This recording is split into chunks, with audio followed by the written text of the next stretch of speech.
ఒక్క ప్రభుత్వ కార్యక్రమంలో పాల్గొనలేకపోయిన 5 ఏళ్లలో ఒక్కటంటే ఒక్క జాగల నేను పిలిచిన ఒకసారి అకీంపేటలో కలిసిండే రాష్ట్రపతి గారిని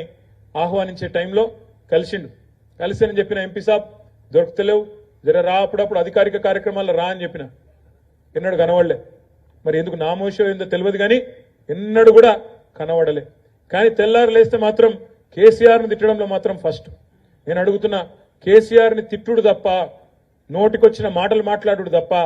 అమిత్ షా చెప్పులు మోసుడు తప్ప నువ్వు చేసిన పనేంది 5 ఏళ్లలో ఎంపీగా ఒకసారి చెప్పి మళ్ళీ ఒకసారి ఓట్లు అడగాలని చెప్పి నేను కోరుతా ఉన్నా మాట్లాడుతూ ఆయన అంటూ నేను మొన్న కరీంనగర్లో మాట్లాడినా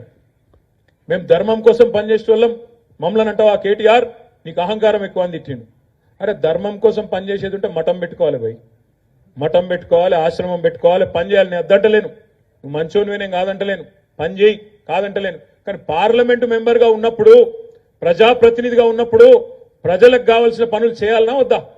ప్రజల హక్కులు ప్రజల సమస్యలు ప్రస్తావించాలనా లేదా పార్లమెంట్లో అమేమీ చేయకుండా నేను ఓన్లీ దేవుని కోసం పనిచేస్తా అంటే దేవుని కోసం పనిచేసే వాళ్ళు కాశీలా అక్కడ ఇక్కడ పెద్ద మనుషులు చాలా మంది గొప్ప వాళ్ళు జీవితాన్ని అంకితం చేసిన వాళ్ళు ఉన్నారు నువ్వు అట్లా ఓదలుచుకుంటే పో నాకేం అభ్యంతరం లేదు కానీ కరీంనగర్ పార్లమెంటులో నీకు ఓటు అడిగే హక్కు లేదు అనే మాట మాత్రం ఖచ్చితంగా బండి సంజయ్ గారికి చెప్పవలసిన బాధ్యత మనందరి మీద ఉన్నది